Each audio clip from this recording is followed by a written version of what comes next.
Good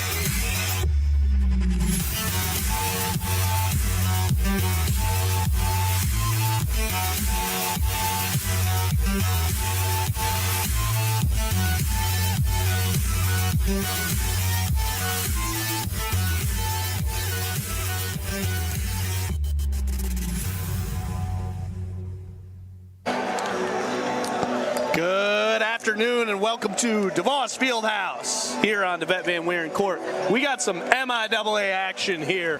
Hope College hosting Alma College. Here in this men's basketball matchup, could not be more excited. We got stuff going on in the MIAA today as we've kicked off that action. Hope, of course, 1-0. Alma coming off a loss on Wednesday, 0-1. And Mike Coleman, nobody I'd rather be here with than you, my friend. Good to see you, Matt Wayner. Good to be back here as we call basketball on this Saturday. Now, you look at the sheet, you look at the stats. Alma, 0-12, 0-1 in the MIAA.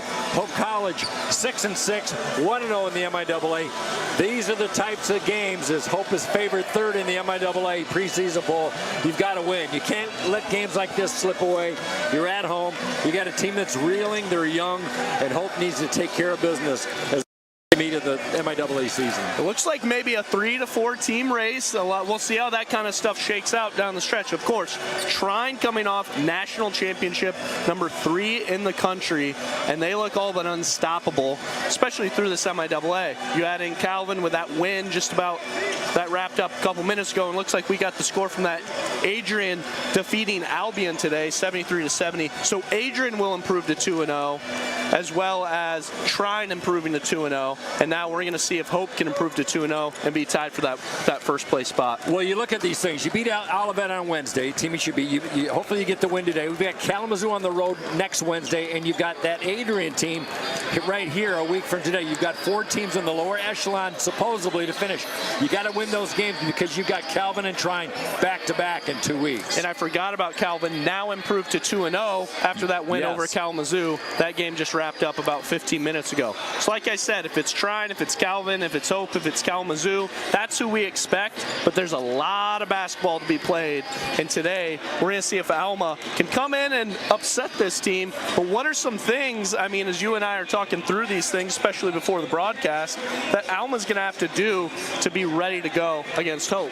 Well, I think I'm going to steal a conversation that you and I had a couple hours ago. You were looking up some numbers. You said, Mike, look at this is an Alma team that commits 16 turnovers a game. That leads to 20, 22 points a game. And that's been their margin of error all season long. They're getting blown out.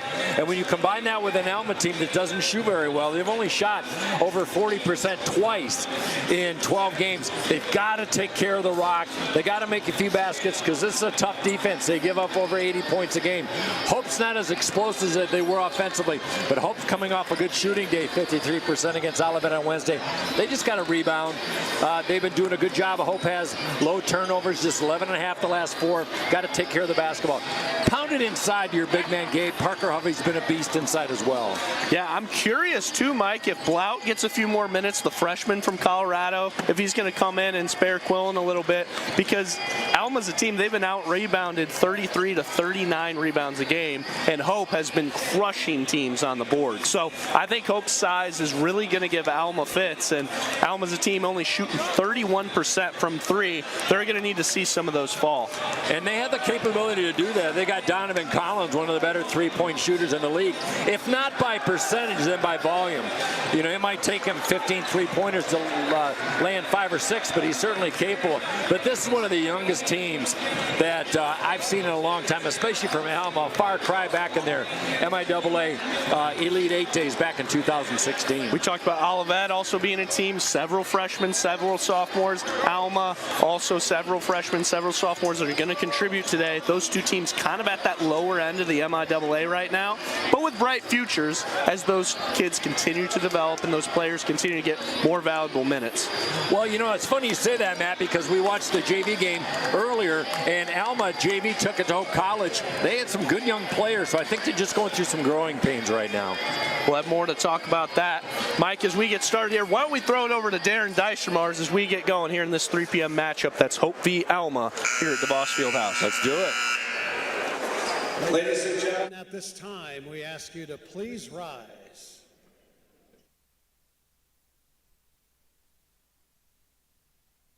Honor America with the playing of our national anthem. Please welcome the Holland Area Trumpet Ensemble.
Ladies and gentlemen,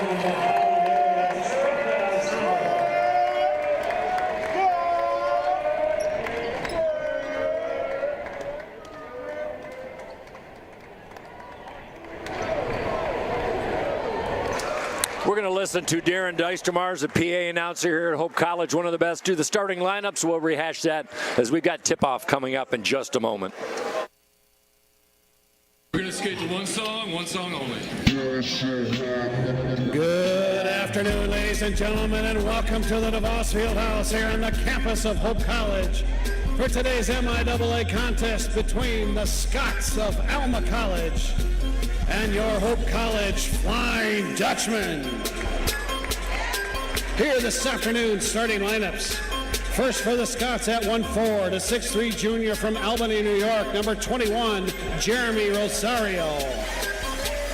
And at 1 forward for the Flying Dutchman, a 6'3" senior from Zeeland, number 2, Eli Schichtel.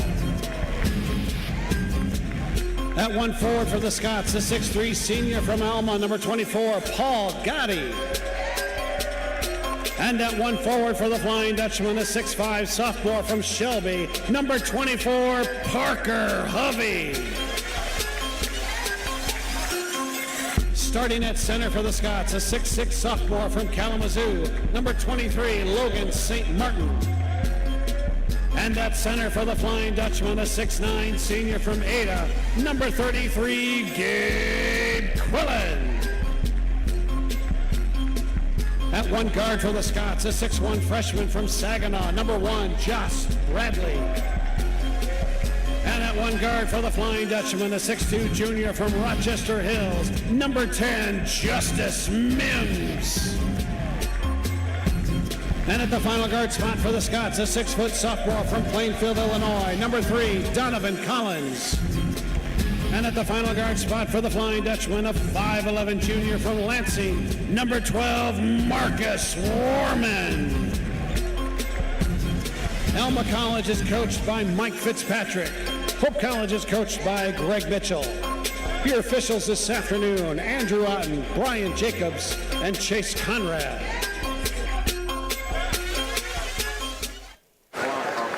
Well, there you have it, the starting lineups as we get set for this Saturday afternoon contest. 2 of 14 MIAA games on the docket, and we talked in the pregame about how young this Alma College men's basketball team is, especially the starters. They got 1 senior, 1 junior, 2 sophomore, and a freshman.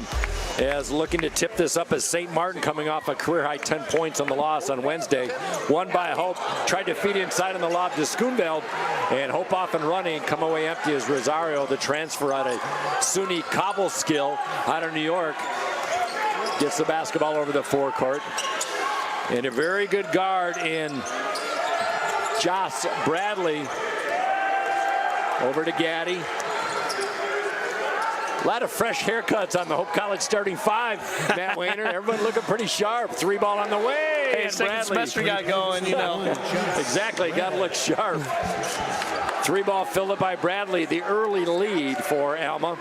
And Alma comes in, a poor shooting team. Just 31% on the year, but their first shot draws purchase. Turnaround, Hovey, baseline, no. I like the look by Hovey. Man, on Wednesday night against Olivet, he was really good. He had 17. He's been crashing the boards. He's averaging just over 6 a game. And, man, he's been a huge part of their toughness as an anchor to the team. He has, a sophomore. That's 17, by the way, a career high. And he's taken some of the rebounding load off Gabe Quillen with Tanner Wigerink gone. Collins stops, pops, hits from mid-range, and it's all Alma early on. Like that confidence from him early.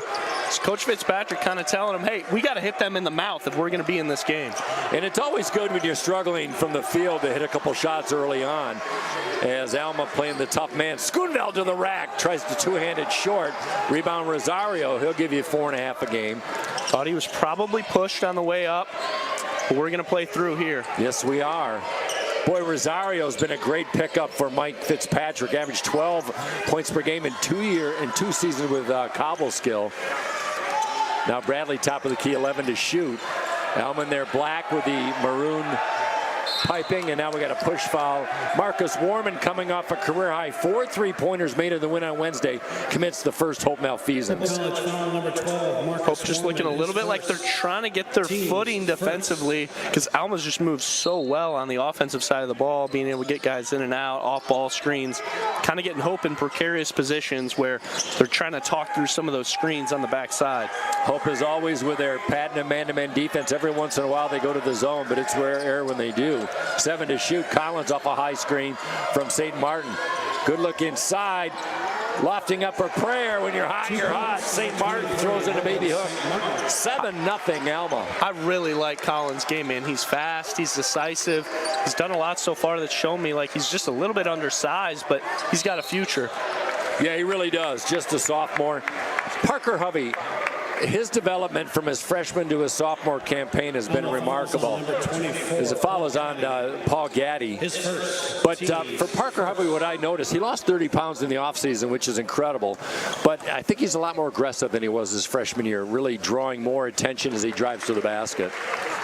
I agree with that, and from what I've seen from Hovey so far this year, it's like I said, I mean, his toughness has been an anchor. If it's him or if it's Schoonveld, I mean, those guys have just been so good defensively. For something Coach Mitchell needs when he needs somebody to get fired up, I feel like it's Hovey that affects the game. It's a fact. He leads the team in steals. He's got great situational awareness, and he drops down a few free throws. He's improved on last year's 56%, and Hope gets on the board. They're down by 5, a lot of time left, just almost 3 minutes in.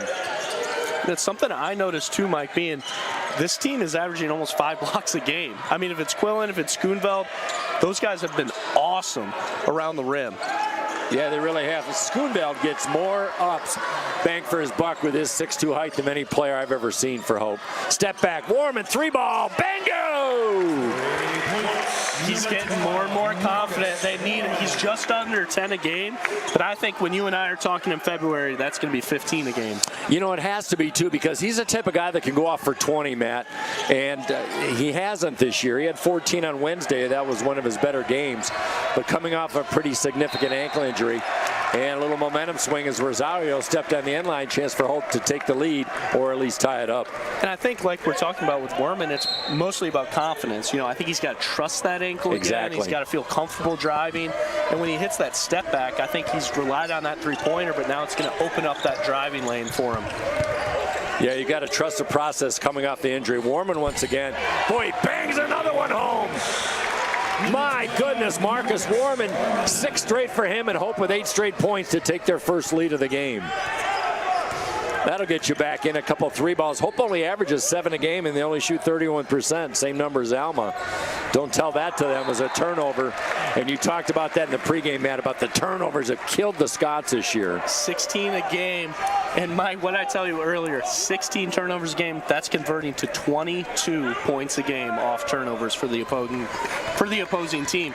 And that's their margin of loss every game. It is. You know, so, I mean, you look at being able to cut that down, take care of the basketball. And that's probably going to be what we're going to see or unfold over the next few minutes. When you put pressure on those guards, they're just forced into making a lot of mistakes. Yep, absolutely right. They really don't have a true point guard per se. I mean, Bradley can fit the bill. Rosario turn around, gets the membership bounce on the lefty, points to the Hope bench and drops it down to stem the 10-point Hope run. It's what you predicted, though. Volume for them. Not about shooting percentage. Just keep shooting early in shot clock. Stay with Hope. Quillen trying to get his first shot attempt of the day, kicks it out. Warman fakes a three, step back, is he feeling it? Oh, misses it, tries to corral his rebound. Not that time, comes away empty. 10-9 Hope, 15-11 left in the first. Sun cascading through the windows here at DeVos as Quillen cleans up the mess, averaging 8 rebounds a game. Third in the league. Sims lost the handle, turnover. The pace absolutely favoring Alma so far with this under 16 media timeout. Yeah, we'll take a media timeout. We'll also have some subs coming in, Matt Wayner. But 15 minutes right on the money after a slow start, and Hope starting to wake up. 10-9 here. Maybe the sunshine helped them, Matt. We'll be right back on the Hope Sports Network. Sports, like healthcare, requires commitment, teamwork, and excellence. That's why Hope College selected Holland Hospital and Shoreline Orthopedics to provide athletic training and physical therapy for all Hope College athletes. Get the care you deserve. Trust the team that exceeds expectations. The Holland Hospital and Shoreline Orthopedics Sports Medicine Collaborative. 5 minutes in the book here at DeVos Fieldhouse, where Hope is 3-2 on the year. And Matt Wayne, you're looking at the numbers early on. So far, I almost cooled off a little bit, and they were on a roll, and 2 straight turnovers by the Scots kind of put the kibosh on their steam. This pace absolutely favors Alma. They're not taking more than 10 seconds off the shot clock and putting it up. That seems to be the game of plan of attack, and it's working for them. I mean, you want to put Hope in a position where, we stay where they stay with them offensively, and I think for Hope on the other end of things, they like to wear down that shot clock, get it down to Quillen for a better one. Absolutely. And you look at the numbers in field goal attempts per game. Alma has Hope by at least 5 per game, which doesn't seem like a lot, but they're kind of in decent volume air, I would say, if you're the Scots. Now working baseline. Nice defense by Hope with 11 on the shot clock. Substitution in the game is Luciano Garazzi comes in. The 3-ball on the way, and Donovan Collins, rainbow triple. Good look there by Collins. Let's see who else they got in here. It looks like Newhouse came in here for Hope. And then that's Brady Miller, the other guard. He's playing about 23 minutes a game. Obviously early he was playing all those minutes for Werman. And lately he's been somewhere in that 10 to 15 range. But he will be valuable for them offensively today. Oh, he will. Quillen double team, getting hounded as Josh Elliott in the game for Alma. Good defense, 5 to shoot. Warman, step back 3-ball, rims out, trying to keep it alive as Newhouse, the sophomore out of East Grand Rapids. He's had a breakout season this year, Matt. That's right. He's at 12 minutes a game, and he doesn't pad the stat sheet or anything, but it's been big defensively. It's been boards when you need them, and he's also a guy that seems to kind of fit that toughness bill that we talk about. Yeah, he really does. You know what I like about his game, too? I noticed he's really comfortable with like the 12, 15-foot mid-range jumper as Zach Haas checks in, the senior out of Langsburg. He's got some 3-point prowess, wearing number 3. I love to see also, like, 6 minutes in the game, Coach Mitchell reading the situation, saying, what do we need, what do we need? They don't need as many big men down there now, so they're saying, we just got to stay with these guys. They're a little bit quicker than we expected. You bet. Hope has a size advantage. Nice move down low by Josh Bradley out of Saginaw Heritage. Well, Hope playing without Josh Decker, one of the 3-point shooters, and Hope doesn't shoot the ball well, so we'll see how they manage that. Brady Miller's had some games where he's hit the 3-ball well, but what surprised me, best 3-point shooting percentage on the Hope team is Gabe Quillen, the big man, at 37%. Yeah, I mean, Hope, it's just been okay from the 3-point line. They're just about 31%. But, Mike, I mean, it just hasn't been a huge part of their identity other than Werman kind of creating his own shot. Outside of that, it's just kind of been like, hey, we can go down low and we can kind of do this kick-out game with Quillen, and he's just been so dominant it hasn't mattered. No, he's so consistent. 71 games over the last 3 years. He's been in double figures 51 times with 17 double-doubles. Pause for 3, connects. Ask and you shall receive. Zach Haas with the three-banger. I mean, that's everything you need from a senior. Hey, can you come off the bench? We're going to need you tonight to hit 3 3-pointers. Can you do that for us? And with Decker on the bench, I mean, he answered the bell there. Boy, he certainly did. And Haas' minutes will vary, so that's what makes it even more important. Tough move down low. Haas tried to come up with a rebound, chased down by Josh Mims. He's a good rebounding guard. He'll give you 4 a game. And he had a breakout year last year. He'll try from the free throw line. Yes! Mims with his first effort, nothing but cord. Hope College with a 5-point run. They take the lead back. 15-14. You look at this Alma team, Matt Wayner. I hate that foul. I'm sorry. Yeah, it's a needless foul. It's ticky-tack. You just push him on the body. There's no need. You got to put more pressure on. You can see Coach Mitchell upset about it there. Hey, you're a starter. The first foul here with 12 minutes in, but it's unnecessary. Yeah, especially if you tack a couple of back-to-back, you never know what happens 5 minutes down the road. Noah Cutler, the freshman out of Fort Myers, Florida. A couple of Florida players on this Alma team. They don't look like an 0-12 team, Matt Wayner, I'll tell you that. Cutler short on the rack, but he's going to the line, and he gets hacked down low. No, they don't. But I told you earlier, I said they've had 13 different players start so far this year, and that's pretty atypical, for a team that I think is still trying to figure out who their 6 or 7 guys are. We talked about that a lot in the non-conference, but at 0-12, it's kind of spilling over into MIAA play now. You bet. Mike Fitzpatrick's just trying to find some combinations. Really, the only solid starters have been Collins and Paul Gaddy. And Gaddy, the lone senior really on this squad with any significant playing time.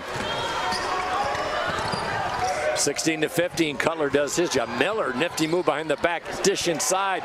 There's Kyle Block, like you talked about. Would we see him, Matt? And the freshman out of Boulder, Colorado, lost the handle. Elliott trying to go down low, cut off nicely by Haas. Lobs it to Cutler. Push pass on the corner, quick release by Rosario. Fitzpatrick screaming for a foul on the Alma bench. And that's going to be a Hope turnover.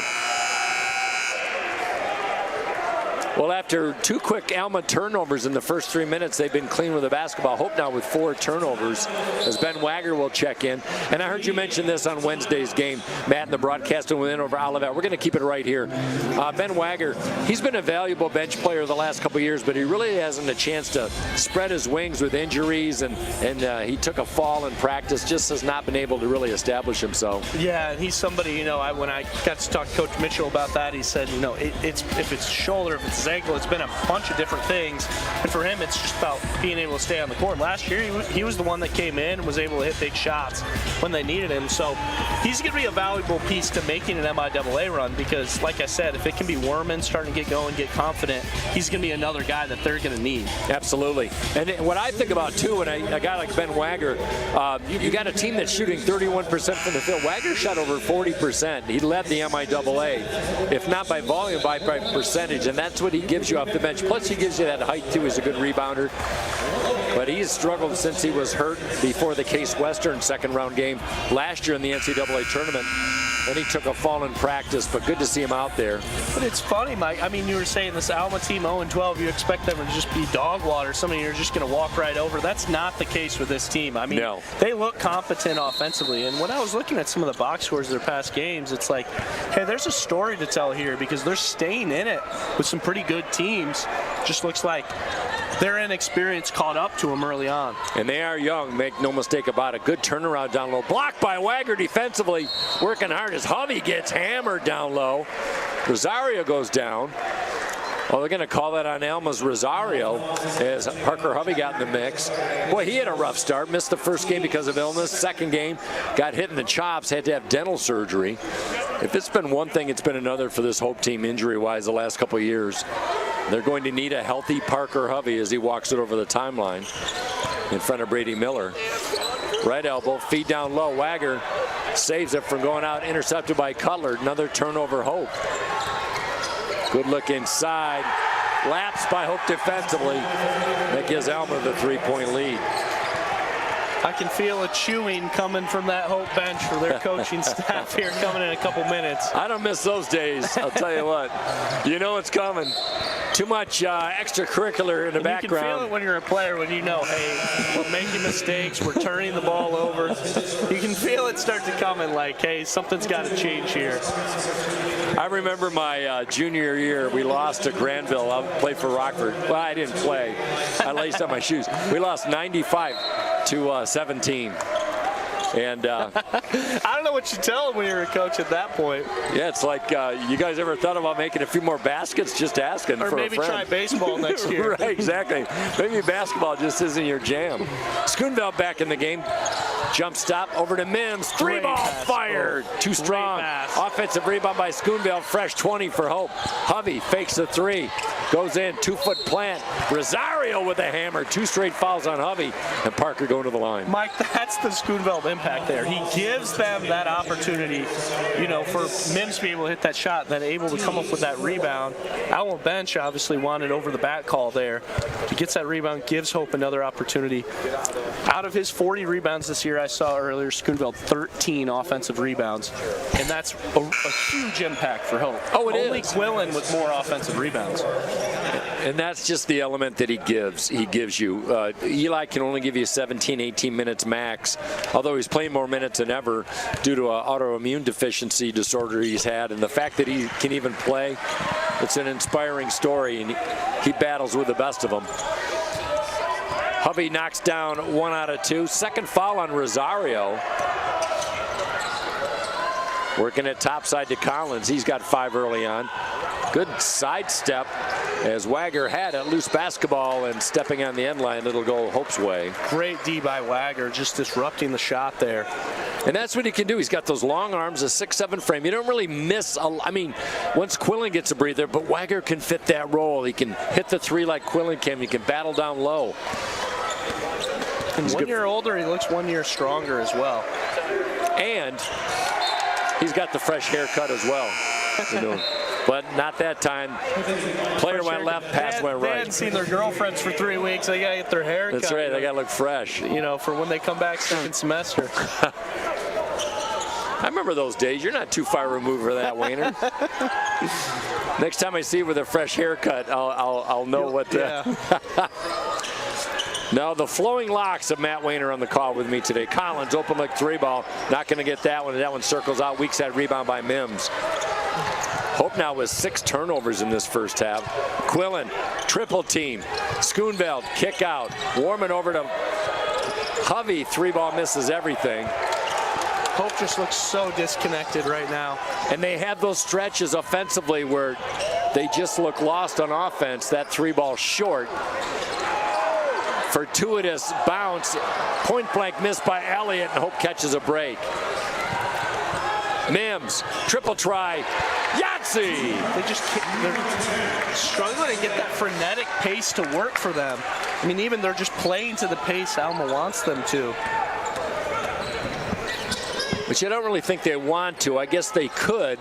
I think they go deeper productivity-wise than Alma does as a 3-ball misses. But how about 3-ball? Hope 4 of 6 today.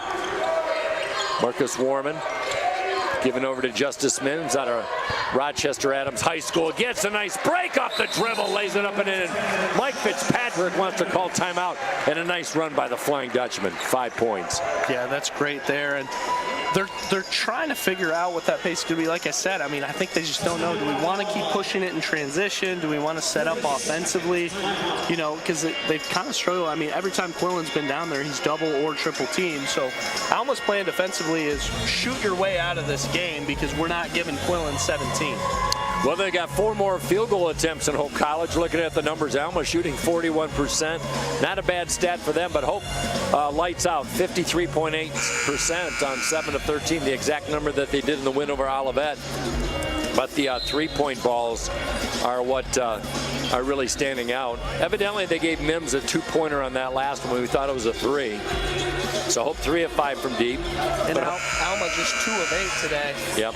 And they'll keep shooting. I imagine them shooting upwards of 33-pointers by the end of this game. Well, they average 25 a game, so that's not out of the realm of possibility. As Hope has out-rebounded Alma 10-6. I will say this, for a team that averages 12 offensive rebounds a game, Alma has kept Hope off the offensive glass, just 1 given up to the Flying Dutchman so far. Got a couple of finals already. Adrian, a team we'll see a week from today, defeated Albion, maybe a bit of a surprise. That one at Kresge Gymnasium in Albion, Michigan, 73-70. Calvin and Kalamazoo battled. Kalamazoo falls 67-56, but not before Kalamazoo made it close. Now we've got a technical foul. I think, I noticed this, Matt Wayner. We had a roster discrepancy on the number, and they had 2 number 44s on the roster, and that's got to fall on the coaching staff. If you're not getting the roster down properly, and Mike Fitzpatrick is not happy at the moment.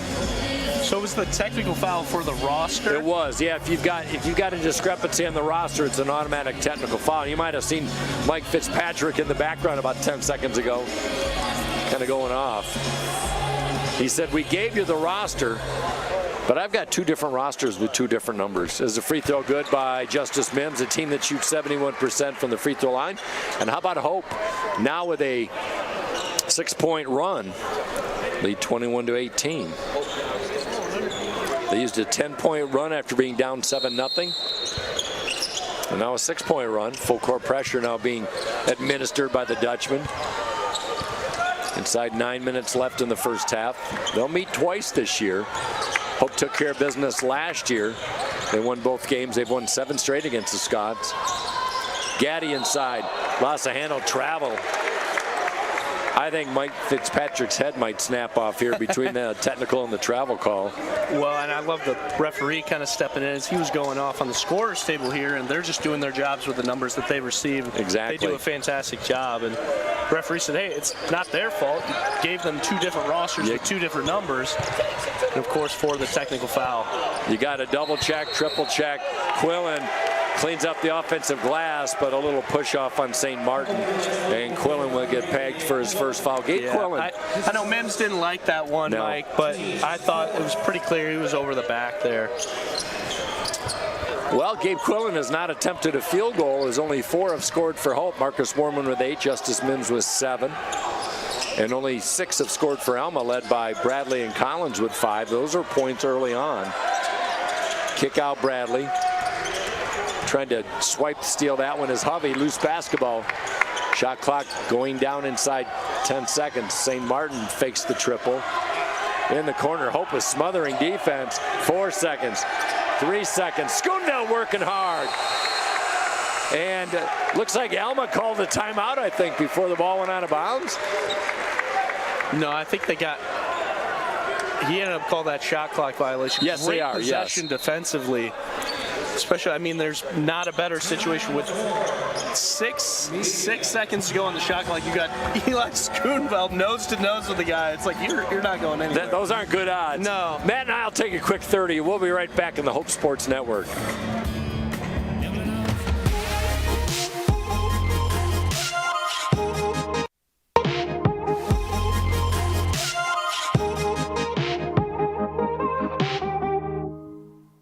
Are you thinking about buying, selling, or refinancing? Your title agency matters, and you have a choice. Lighthouse Title started in Holland, Michigan more than 20 years ago and has grown to over 45 locations. We are proud to be local in these communities. Visit Lighthouse Title for more information and use our online widget, Louie the Lightkeeper, to chat with someone today about how we can help you close on your new home. Other games going on today in the MIAA as Tryon is at Olivet. That's a 3 o'clock start. And we told you about Calvin's win over Kalamazoo, 67-56. So Calvin, after a tough start, after a 1-5 start for Calvin, who played the second toughest schedule in the nation in non-conference, they improved to 7-6.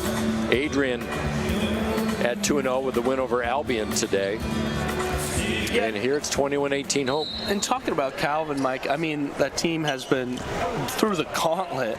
I mean, in terms of how many top 25 teams, they've had 5 top 25 teams in their first 12 games. But they look ready to go for MIAA. Oh yeah, they'll be in the mix. Predicted second. Warman shakes and bakes and finishes as he blows by the freshman Bradley. Overway, of course, in his junior year. I mean, that Calvin team cannot wait for January 22nd here at DeVos Fieldhouse to see that team come in town for a packed DeVos Fieldhouse. And you know, it's interesting how Calvin has evolved without Overway with that season-ending ACL tear. He'll be back next year, but I think in the long run it's going to help that Calvin ball club like they need any more help, right? Inside, good move, and one. As Rain Rodich, the freshman out of Thornville, Ohio, takes it to the rack and draws Hope contact. It's going to be on Mims. This is a scrappy Alma team, if that's a word I can use on the broadcast, because, man, Mike, it doesn't matter who it is. It feels like all these numbers are blended together with how many players Coach Fitzpatrick plays. It's just time and time again, whether it's Collins or Bradley leading the charge, and then it's somebody else that's just attacking the basket with energy. You know, they've got players that have talent. They really do. I think the thing that maybe hurts them, they don't have a lot of height down low, so they're a perimeter team. They don't shoot a lot of free throws. They don't get a lot of points in the paint. And if they shot better, I think it'd be a different scenario. Hope leads by 2. Newhouse back in the game. Looks like that's Crabtree in now. It's good to see him out of Coldwater. Quillen down low with a kick out. Crabtree been battling a lot of injuries. Inside to Quillen. Muscles one up and bangs one off the window. And good move by Quillen. He really missed. Eli was down there wide open as he got doubled. He just couldn't get his eyes up to get that pass down to him. Well, you have to give Alma credit. A small team has kept Quillen contained. Hope leads by 4. It's been their biggest lead today. Good move. Nothing to show for it as Rodich comes away empty. Quickly, Warman with a head of speed goes down hard. Oh my goodness. Wow, he didn't get a chance to brace himself, and Warman with that really tough injury in the opening game of the season on November 8th. He's a tough kid, the junior. Man, he knifed through the defense really well. I mean, the way he was able to attack there, get to the basket, unbelievable. I think this is the best I've seen him move. Those 18 days off between games really helped him rest that ankle. He had a high ankle sprain, and it could have been a lot worse. As the free throw was good. Early action from Olivet. Trine with 5 minutes left in the first half leads the Comets 21-15. And here it's 26-21. Hope is down 18-15. And they've gone on an 11-3 run. Second one is good. Here comes Brady Miller back in. Marcus Warman gets a breather. Good minutes by Warman. 11 points in the first half. He's done all Greg Mitchell has asked from him. Now Brady Miller comes in averaging 6.5 a game. Good productivity by the freshman out of Forest Hill Central. Miller greets Bradley in the backcourt. High screen by Rosario. High shot, too strong. Hope on the move. Crabtree lob inside to Schoonveld. Saved by Quillen. Schoonveld protected himself. Newhouse to the rack with a finger roll. Great job by Newhouse there, just getting a step on the defender. Hope now leads by 8, and Mike, you can feel them starting to get that momentum. You bet. 56% shooting doesn't hurt the situation either. Gaddy trapped in the corner, kick out. Rosario, high 3-ball, stems the bleeding as Rosario, one of the better 3-point shooters, knocks it down. I can see that happening for 5 seconds there. Eli not looking up, and Brady Miller, they're just not on the same page there on that play for that unfortunate turnover. Yeah, especially after a big make 3. Hope still up by 5, but now 8 turnovers by Hope. Like we said, they've averaged 14, but they've only given up 11.5 the last 4 games. It's coincided with winning 3 out of the last 4. Turnovers lead to points. Rosario muscles it out, kicks out to Gaddy, open look 3, circles a drain. Boy, Rosario got hit on the chops by a Crabtree box out. As Schoonveld finds the seam, kicks it out. And another turnover by Hope, a little out of control. That would have been a good opportunity. Now Schoonveld atones by stealing one back. Hope's just got to settle things down and run the offense. Newhouse says, no sir, I'm going to hit the 3. Ha! What do we know?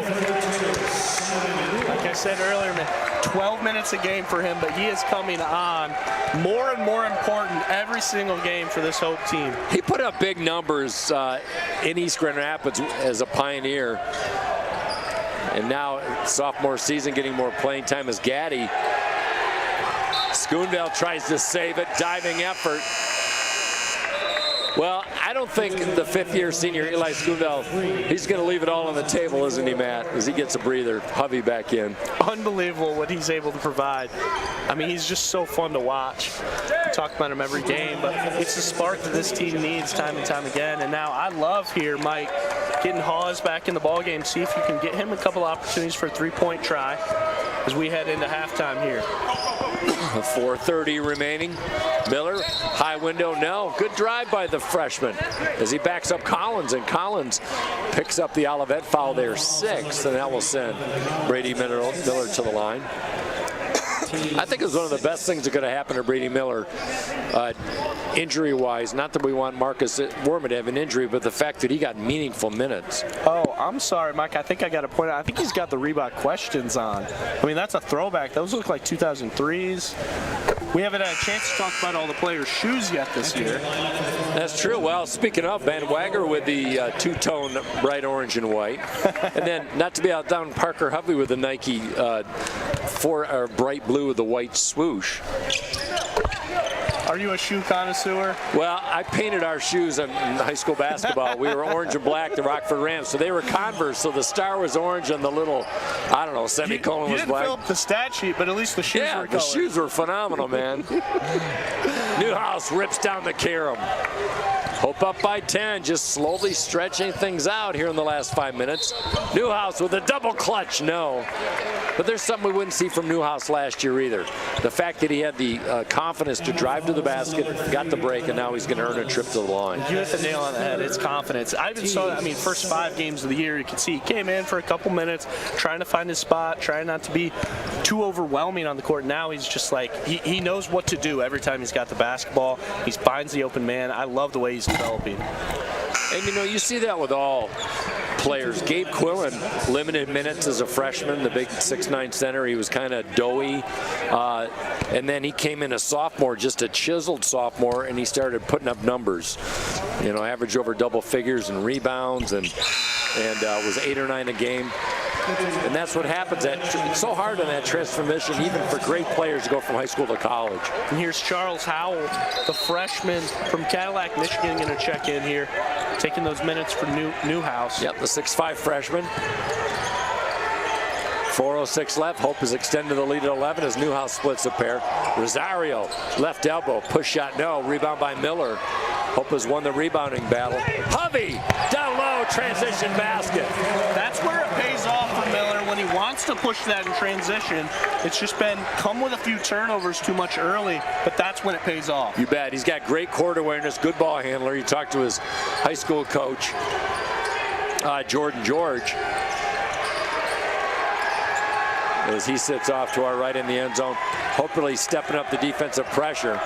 Alma just 38% shooting. Rosario, awkward angle. Hope foul, and Rosario used his right to shield, so now he's going to the line. 6th team foul. Foul with Ben Wagner, his first. Wagner getting some meaningful minutes in this first half as Greg Mitchell has spread the wealth. Time on the court. We'll take a quick timeout. We'll be right back. Hope leads by 13. This is Hope College basketball on Hope Sports Network. There is a school whose namesake is not a founder, not a historical figure, not a state, city, or physical landmark. It is named after an ideal, a virtue, a way of life. Its name is Hope. My name is Megan Bigelow, and during my time there, I was on the Hope women's soccer team. I decided to choose Hope because of the opportunity to be involved in multiple things. I didn't want to go somewhere where I was just a number in the field. I was able to double major, experience both a business academic load as well as economics. I loved the opportunity to really get to know my professors. Hope exceeded my expectations. I'm Nate Bauman. As an invested community partner, we're proud to help share Hope's stories of transformational impact. Hope Hope in control. They weren't first off in the first 5 or 6 minutes, but they lead by 13, their biggest lead of the day over Alma. But Matt Weiner, going into Wednesday's game against Olivet, Hope College, that was the first time they had a sub-500 record in non-conference play since 2005. Wow. So it never happened under Greg Mitchell, and a lot can happen in conference play, but usually Hope has that really solid non-conference record, but they've had the 15th toughest schedule in non-conference in the nation to go along with Calvin and Olivet's tough schedules. MIAA are playing some games. How far in the archives do you have to go to that? You probably got that from Tom Renner at some point. Well, I go to longtime athletic director Tom Renner. If he doesn't know it, it's not worth knowing. Yeah, I make up for lack of talent with voracious game prep, as I always say, as Rosario. This is the first. Second one, 66% free throw shooting team in the Scots. Hope up by 12. Wagger working the point. Every post player's dream to work the point. Wagger, 3-ball. Yes! Huge. And he needs that too. He needs to know that Hope needs them for that one. Yes, absolutely true. Averaging a point a game, and he was so vital off the bench with the three-point prowess. Kick out, quick release, corner pocket, no. Wagger with the rebound. It's been the Ben Wagger show the last 30 seconds.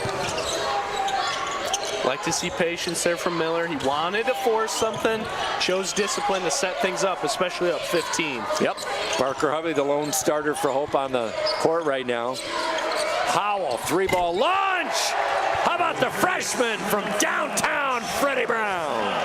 I love that, but he's not built like a freshman. He's built like a truck out there. He's built like a middle linebacker. Somebody call Sturzma. He could play some time. I'm sure Sturzma's talked to him, head coach for Hope College. Turnaround Rosario. Tough shot by the transfer. He's a good-looking ball player. Averaging 10 points a game. He and Collins, who averaged 21 points between them. Wagger, nice move down low, flip shot, good. How about that move by the senior? Excellent. You'd love to see him continue to get confident. Here now, Hope up 18, 2 minutes to play. Just get to halftime. Boy, Hope has just really broke it open offensively after it wasn't a sluggish start shooting-wise, Matt. It just, they had a few turnovers, didn't get a lot of field goal attempts, but boy, oh boy, they're shooting 68%. And you expected those Alma turnovers to start. Hope has shot, they've filled 8 of their last 9 field goal attempts. And both Alma and Hope, Mike, have been turning the ball over. Hope's got 9 turnovers this half. Alma with 8. Hasn't hurt him so far. Chalmers, Howell with the offensive board. Too strong, Mike. You bet.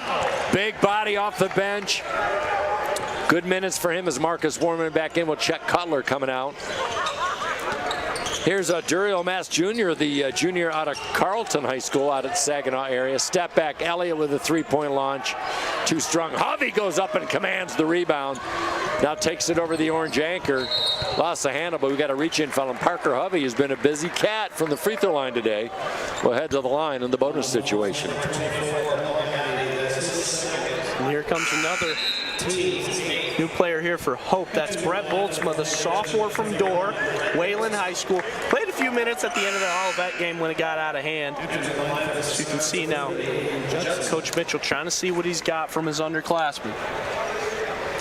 Just doing the numbers, I was told there'd be no math, but Hope, after being down 18-15, have gone on a 32-9 run to take command of this basketball game. As Hovey 4 for 5 now from the free throw line. And that might be all with Quillen on the bench.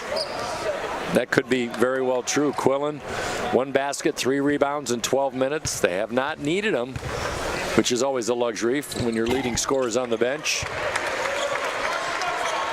And that's got to give you confidence when you know you can Absolutely. get it done with a lot of different lineups out there.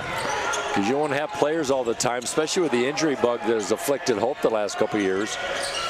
Mask stops, pops, misses the mid-range, and Wagger with another rebound. Good minutes off the bench by him. He's got 2 blocks and 2 rebounds, does Ben Wagger. Warman with 11 points, kicks it out. Boltzma too strong with this 3-ball attempt, but Hope will get new life as that slips through the hands of number 30, Aiden Judson, the senior out of Three Rivers. Timing on the court. Look at that fired up Hope College bench.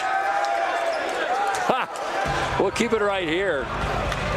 They're so excited. they're just giving Wagar love, or they're giving Howell love, just saying, man, because it's not the normal guys that are filling up the stat sheet right now, but that's wonderful there for that Hope College team. Now up 22 against the 0-12 Alma College Brits. Yeah, it really is. Sorry. Nah, it's okay.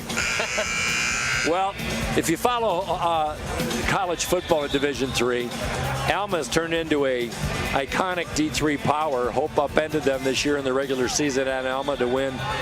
And Hope College moved on to win the MIAA, went to the second round of the national tournament and fell to eventual champion North Central. But here's a nice tidbit. Alan Babbitt told me that North Central who won the national title, wears a black helmet for meaningful games, things that they think are important. They wore it twice.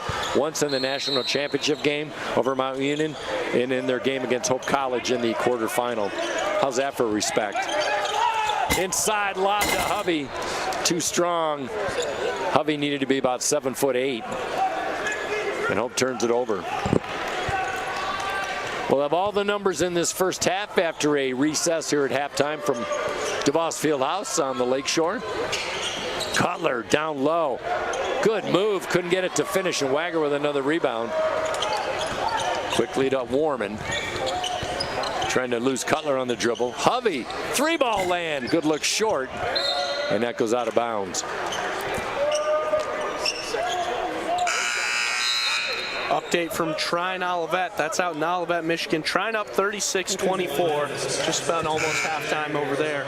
So like we talked about, Calvin now 2-0, Adrian now 2-0, Trine looking to improve to 2-0, and obviously Hope trying to improve to 2-0. The other 4 teams in the MIAA will be winless if things continue to go this way. And as we head into the middle of MIAA, that's going to make this a really tight race at the top. Well, Trine favored first in the preseason. They were preseason #1 of the nation, now have slipped to 3. Calvin favored second, Hope third. And right now, Hope and Calvin are tied for second coming in. 9 seconds left on the shot clock, same as the game clock. Rosario, big sweeping triple, and he fills it in front of the Hope bench.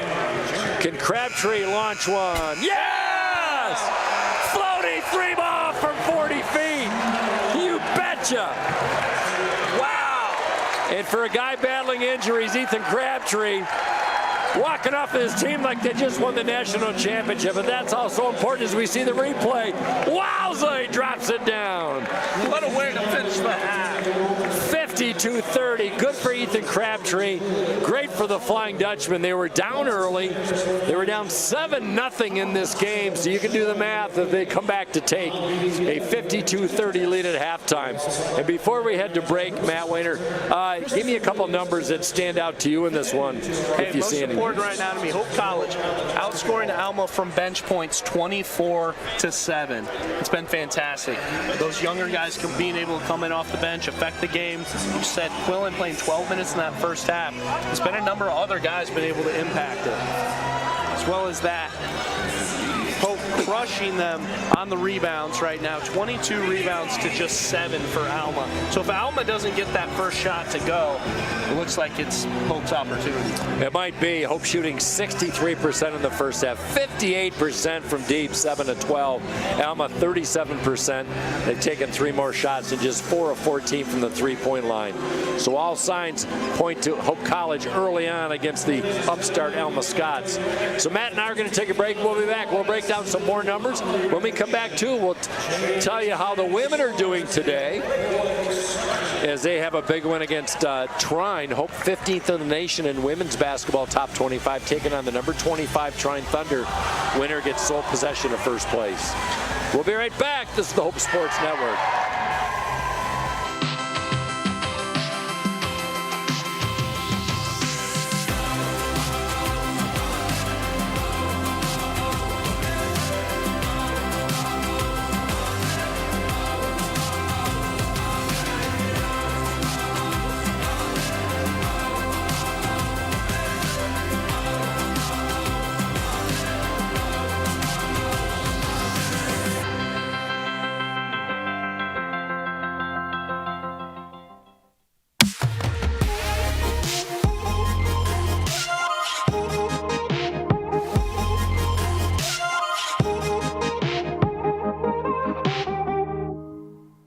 Are you thinking about buying, selling, or refinancing?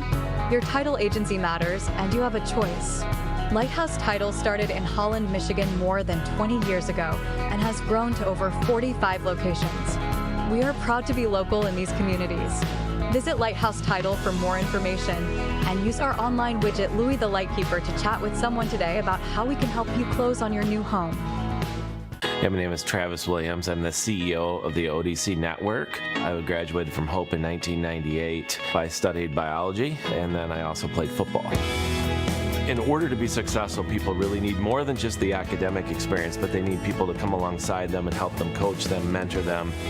I find that Hope College has just been one of the best examples of being able to do that anywhere. As an invested community partner, LVZ is proud to help share Hope stories of transformational impact. My name's Emma Duttmers, and I'm a communications major, and then I'm minoring in environmental studies. I play soccer.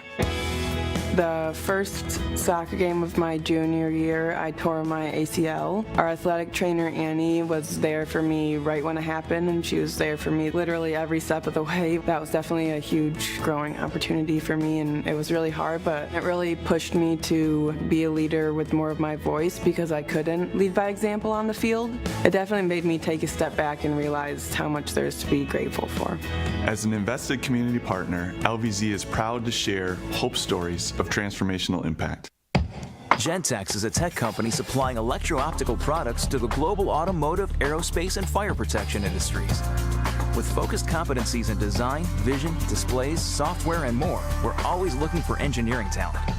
For our direct hire hourly production positions, we run open interviews Monday through Friday from 8 to 5 at our 58 East Riley facility in Zeeland. And our facilities, benefits, and culture are everything you'd expect from a world-class employer. Now's the time to join Team Gentex.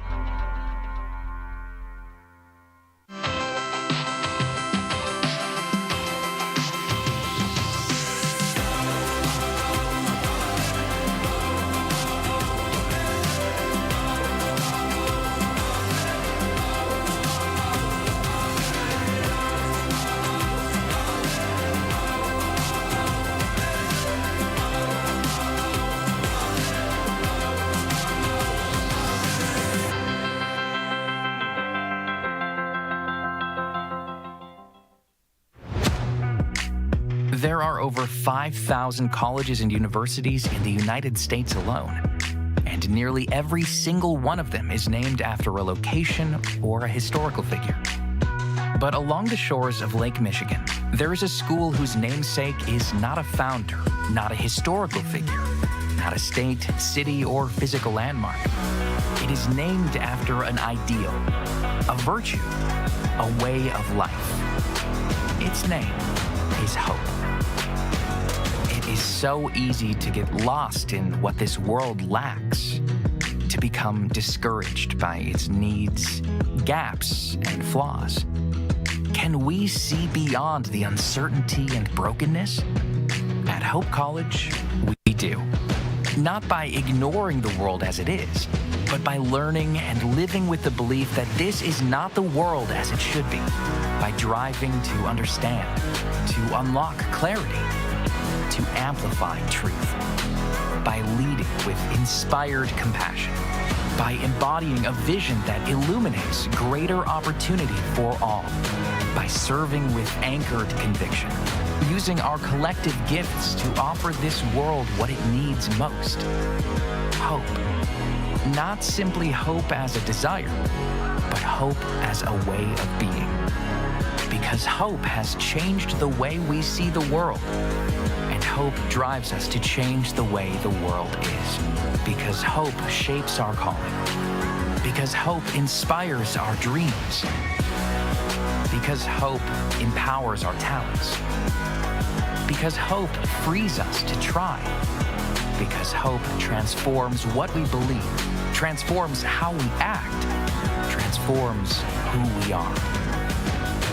At Hope College, we know this life-altering grace is a gift we have all been given, and it is the greatest gift we can offer the world. Hope transforms.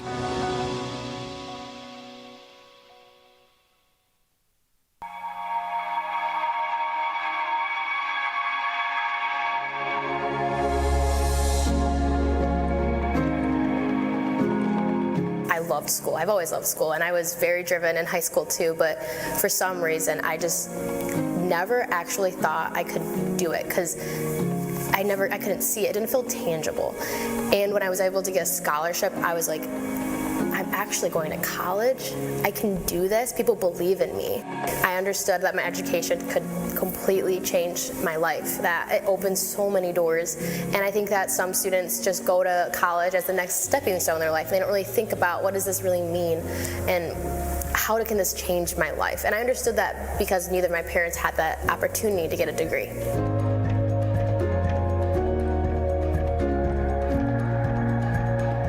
I graduated from Hope College in 2019 with a biochemistry and molecular biology degree with a Spanish minor.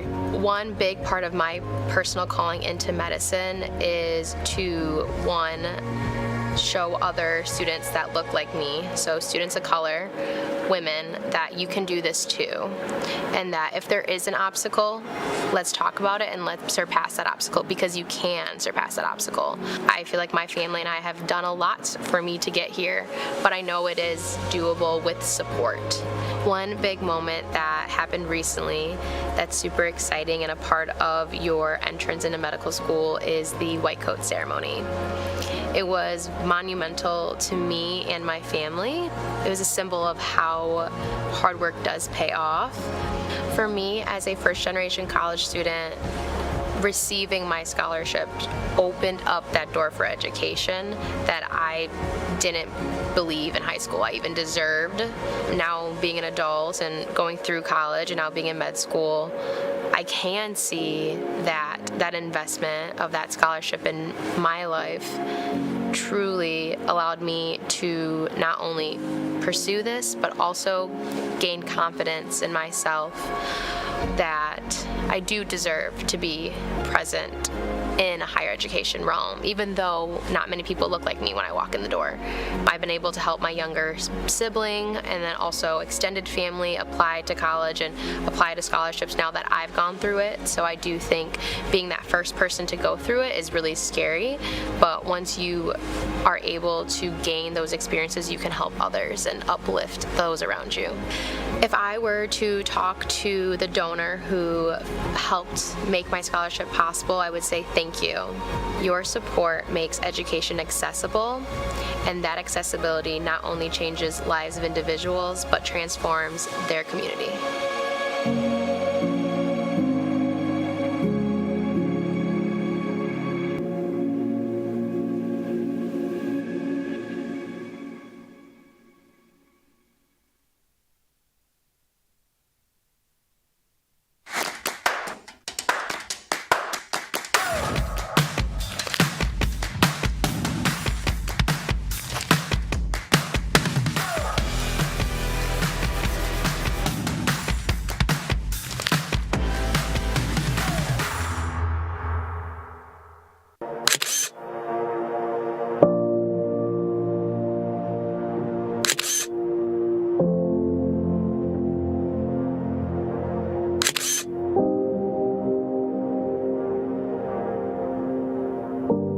So I woke up feeling kind of like nauseous, just like I had the stomach flu. So I was like, nah, I'm probably just nervous. Like, I played a lot, so I was like, all right, like, you go to school, I'll be fine. We get to the game, I'm still feeling super gross. I played and I didn't play very well, and we got smoked. And then I was like, all right, well, at least I'll feel a little bit better. And then the whole rest of the week I went to school and just like felt the same, like super nauseous. There wasn't like a initial event. He just seemed like he had the flu for a little bit and just kind of felt awful, and so stayed home from school. After about a week, we decided to start asking some doctors, and that led us on a journey of many doctors and natural and traditional medicines. And then I think, it's just been an incredibly difficult journey to kind of like watch somebody you love with everything you have, like just suffer. And then I got to a point where like I'd go out for warm-ups and I'd have to come off the floor and throw up, and then we'd go into the locker room and I'd go into the bathroom and throw up, and then we'd come back out to play, and every time I came off the floor, like I would puke. So we saw infectious disease people and gastro people and went down different diets and supplements and meds and whatever to try to help him. We did that for probably 7 or 8 months before we decided to take him to Mayo Clinic. And I remember feeling like so like discouraged because we couldn't, like nobody had an answer. Everywhere I went to was like, yeah, you seem fine, like nothing's really wrong, like I don't think anything's wrong with you. And I'm sitting there just like, well, something's wrong. Like I can't keep food down, I can't sleep, like I can't do anything. And so finally they send us to do this one test. It's called a tilt table test, right? So they strap you down onto a table and they tilt you up to like a vertical position. And immediately like my heart rate spiked to like 180 or 190. And I got like super dizzy and like felt like I was gonna puke and felt like I was gonna pass out. And so like, okay, I got done. And we get the results back, and it turns out like I have this condition called like postural orthostatic tachycardia syndrome, which is basically like autoimmune / like blood disorder. And I couldn't sleep. So like when I say I couldn't sleep, it was like maybe an hour a night, maybe 2 on a good night. And then a lot of nights it was 0. So we found out what it is, like what can we do? Like, can I take a pill? Like, do I take this medicine? And they were like, there's really nothing we have, like we don't have a cure for it. You want to like help, and we couldn't help, and so it's things like, hey, I feel terrible today, and then you feel like the worst parent in the world making them go to school. Sorry, get out of bed, go to school. And so I think for us as parents, that's one of the things Mayo helped us with, was to be like, yes, I know that you think you're helping by just letting him lay around. You're not. Like, you need to help him to keep moving forward, help him to keep doing some things. And so I think that's back at Voss Fieldhouse here, 52-30 is the Hope College lead. Sorry to cut that story short there, of course, on Eli Schoonveld's story. If you haven't had a chance to hear that, it's a wonderful story about how he's able to continue to play basketball here for Hope College, especially here in his 5th year where he's playing over 17 minutes a game. And you add to that story about his autoefficiency disease, and then he comes off an ACL injury last year too, where they didn't have him for their 2nd round run into the playoffs. And if you need some inspiration when you see him on the court, especially after watching that video and what he's been through, that'll get you going inspiring wise. Back here for this game, Mike, 52-30 is the Hope lead. Hope College in the first half, 58% from 3-point range, 63% from the field. And Alma an underwhelming 36% from the field, 28% from 3. So any more of that, and Hope should just about walk away with this one, but we got a lot of basketball to play. We got 20 minutes left here. Yeah, we do. And we saw a good first 5 or 6 minutes from the Alma team. And they actually had an 18-15 lead before Hope went on a 32-9 run as Alma starts in the man-to-man defense once again. But they can't stop Parker Hovey, that spin move off the reverse layup. He's too strong, too athletic for him. And Parker Hovey picks up where he left off. He's been averaging over 12 points a game his last 3. And now give Parker Hovey 9 points. He and Marcus Warman with 9 and 12 respectively. 7 points by Justice Mims in that first half. Hope extends their biggest lead, 54-30. Here's Gaddy. He went to St. Martin down low. Hovey on him, trying to poke it away. Boy, those guys are battling. Wild shot, offensive rebound. Inside to Bradley, tipped away. Schoonveld with a defensive play. Hope with the numbers. Skip pass inside, he lost Quillen, and a turnover by Hope. Great defensive possession there by Schoonville. On the other end of things, it just looked like Mims and Quillen kind of not on the same page. No, that is actually a fact. Well, Matt, you talked about in the pregame about how turnovers can hurt you. Hope had 10 turnovers in the first half, but it only led to 8 Alma points. Conversely, Alma had 8 turnovers, led to 15 Hope College points in that first frame. As Alma works the wave over to Rosario, he had a strong first half with 11 points to lead his squad. Gaddy, triple try off the back rim. Another offensive rebound try, and that's going by way of Hope College. Alma's going to have to see some shots fall. They want to get back in this game now, down 24. It just kind of seemed like that original run for them, those first 5 minutes, was just about the best basketball they could have played. I agree. Things are starting to even out here. Yeah, they hit their first 2 shots. It was a 3-ball and a 2-ball by Bradley and Donovan Collins. Hovey wants the 3-ball. Why not? Hovey downtown. What can he not do, Mike? You know, he's got an unorthodox release, and it works for him. Everybody's got their thing, but I'll tell you, his 3-ball has improved. Just every facet of his game. Now Hovey in double figures once again with 12. Here's Bradley in traffic. We've played 2 minutes. Good move by the freshman. Josh Bradley had the first basket of the game. Now gets the first basket of the second half. We've got an update in Hope women's basketball when we get a second. Matt, what do you got there? We got Trine up 42-37 on Hope. That's in the third quarter of action.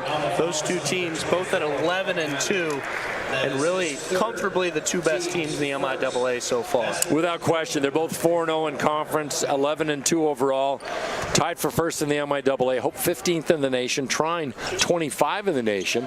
Is Trine trying to win 2 straight? They won the MIAA tournament championship game here over Hope College, 63-59.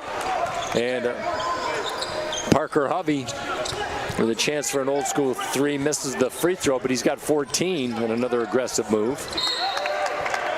That's going to stay via Alma. Hope blowing it open. Here's my trivia question for you today, Matt. When's the first game between these 2 clubs? What year was that between Alma and Hope? Can I use my phone a friend and call Tom Renner? Yes. I don't know, what is it, Mike? 1911. 1911. Were you born yet? Oh, that's a good one. Yeah, I was. Yeah. We had just taken the wagon train out to Oregon because we heard there was gold, and we wanted to start a new life for ourselves. It was a rough ride. Took about 6 months. Then on the way back, you caught some Hope Trine basketball. That's right. And I got hooked into broadcasting when they invented electricity. It's a fairly common story. Mims fakes the 3-ball, wheels baseline, razzle, and the dazzle, and 1. Wow. And crowd are loving it here on this Saturday. Justice Mims fake. And speaking of shoes, describe the colors on Justice Mims high tops, would you please? If that's pink, if it's orange, if it's green, I can't tell you. Those are pretty sweet, though. I love Coach Mitchell giving them the opportunity to wear whatever colors they want. Those are fantastic. They really are. 3-tone. And Mims kind of looked at the bench like, I didn't know that was possible. It's been an electric game for Hope. The bench has been active and productive. Chirping a lot over there. This Hope leads 62-32. And you wouldn't have guessed it was an 18-15 Alma lead early on. But Hope with a little more depth, more bench production, better shooting.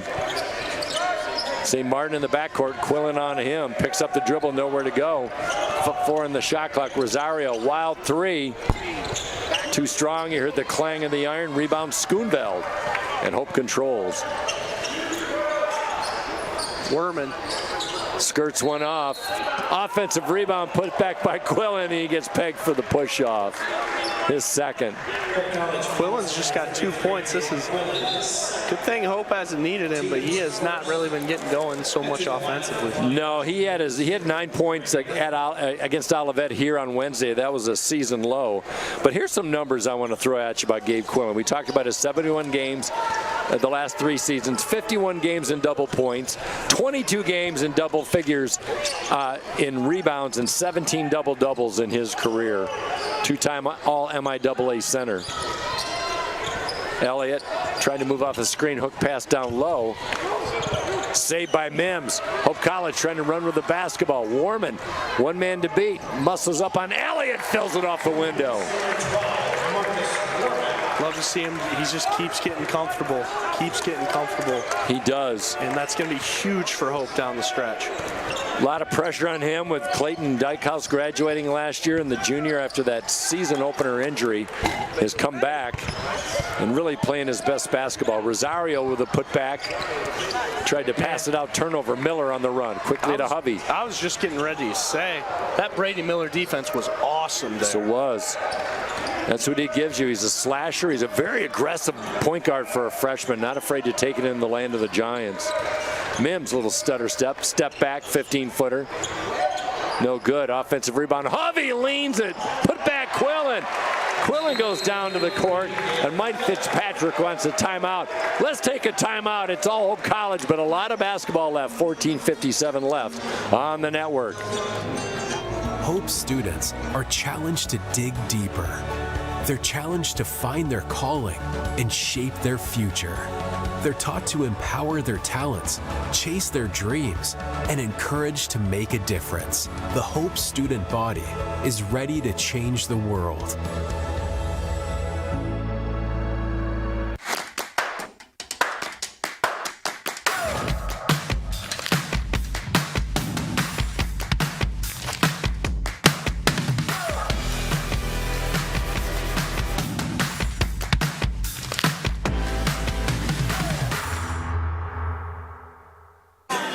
Back at Voss, Mike Coleman and Matt Wainer.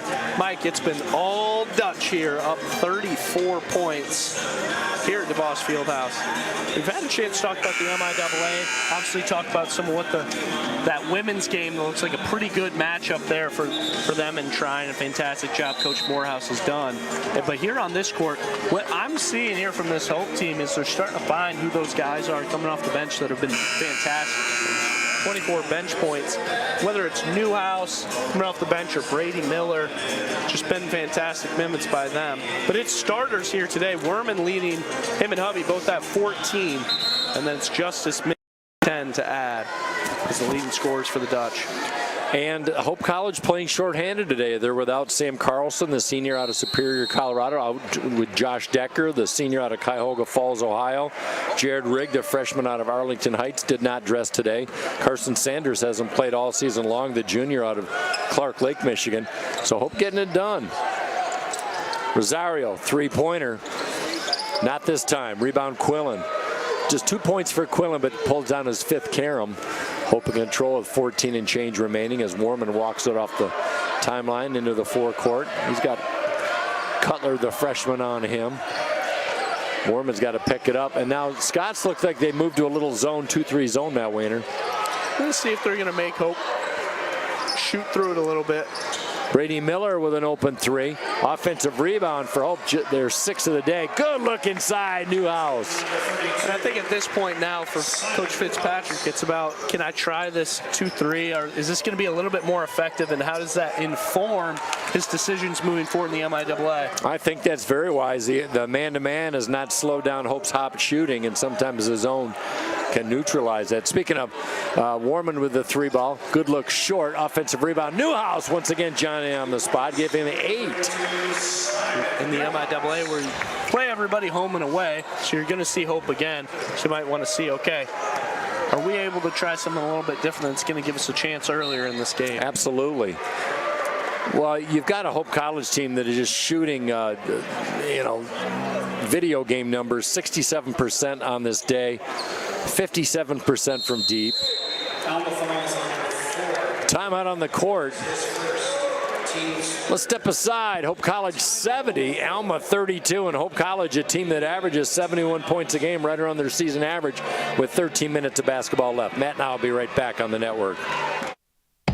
Gentex is a tech company supplying electro-optical products to the global automotive, aerospace, and fire protection industries. With focused competencies in design, vision, displays, software, and more, we're always looking for engineering talent. For our direct hire hourly production positions, we run open interviews Monday through Friday from 8 to 5 at our 58 East Riley facility in Zeeland. And our facilities, benefits, and culture are everything you'd expect from a world-class employer. Now's the time to join Team Gentex.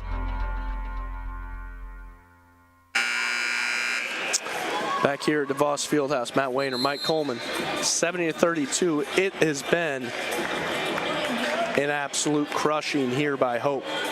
And over there on the Trine Olivet game, Trine 11-1, 1-0 in conference, playing Olivet just 2-10 on the season, 0-1 in conference.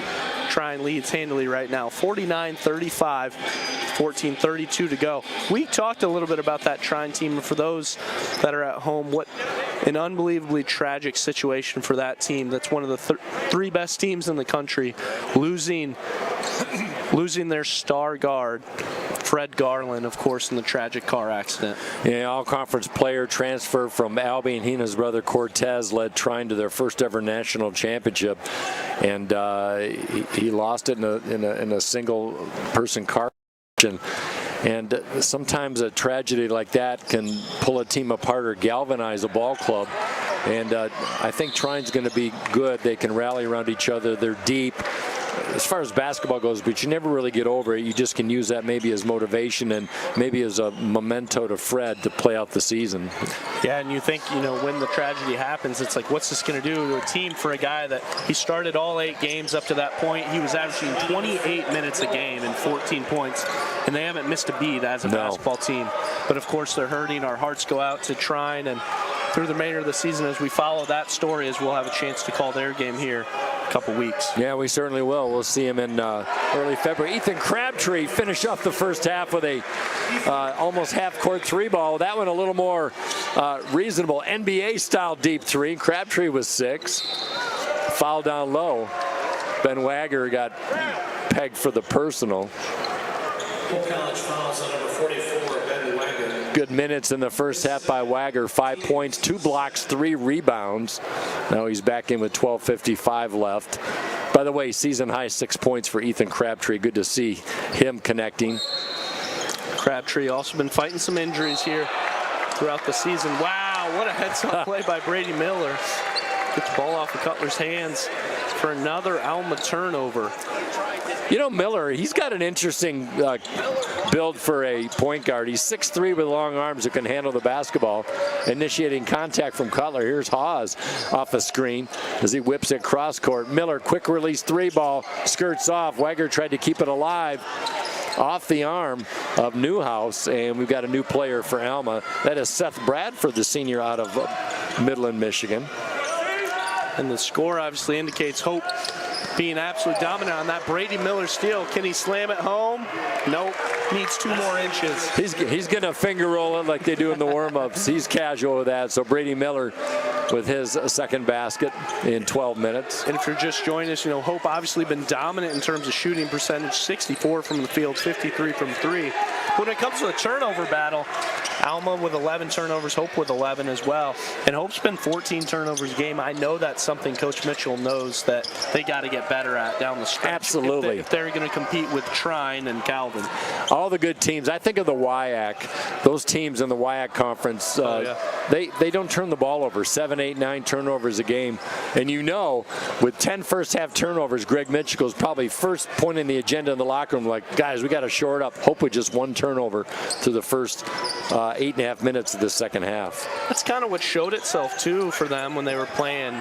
It was that Platteville earlier in the season, and kind of struggling, to be able to stay with teams that were able to score so well, but also do it so efficiently. Yes. And that's just part of the package if you're going to be in the upper echelon team. Noah Cutler, he's impressed, the freshman. Going in, try the reverse layup. And that'll stay with Alma. Substitutions galore. Brett Boltzma back in for Hope. Rosario and Aiden Judson in. Timeout on the court. Let's keep it right here, Matt Wayner. Folks, if you love D3 basketball like we do, There's a great website, d3hoops.com, everything D3, top 25, history, articles. It's a wonderful resource. I go there a lot for game prep, but they've got the top 25 scoreboard going on, and Wisconsin Platteville, who was number 6 in the nation when Hope played them, now number 1. They're in action tonight. It's just good fodder. You can see what the top teams are doing. Number 2, Emory demolishes Rochester 101-64 today. And you can just go right down the list. It shows every game in action, and you can go to the broadcast of any game you want, which is really nice, Matt, when you're prepping for a team that you haven't seen, you have time, you can watch them play. So d3hoops.com, a shameless promotion. Matt and I get nothing for promoting that, just the satisfaction of a group that does wonderful work in D3 realm. No, and it's like you said, if it's the WIAC or the CCIW, I love when we get to call those games in non-conference, because we'll see some teams and we know that we're going to see their names be called. Absolutely. Late into February and March in the national tournament. It's good to see how they play against MIAA teams and cross-check that, because you know CCIW, WIAC, typically a little bit more competitive in the history than the MIAA, but nonetheless, those are always the best matchups for a Hope or a Calvin or a Trine who's trying to make a deep national run. And to be honest, I'll use other broadcasts for a pronunciation guide with the team coming up, just when I'm not quite sure. But maybe some of that false information's being multiplied if they're also getting it wrong. It could be. You know, you got to trust the source. I know. We've got Devin Marate, the junior out of Cincinnati, Ohio, Turpin High School. Marate, last couple years on the JV squad, as Brady Miller gets a breather. Be hard-pressed to see if we see any starters the rest of the way. Matt Wayner, 3-ball on the way, circles the globe. Rebound, Wagger tipped away. Rosario with a step back, misses it from 10.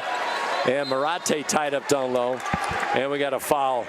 Reach in on a heavily taped Luciano Garazzi out of Lansing Catholic, adding some height to this Scots lineup.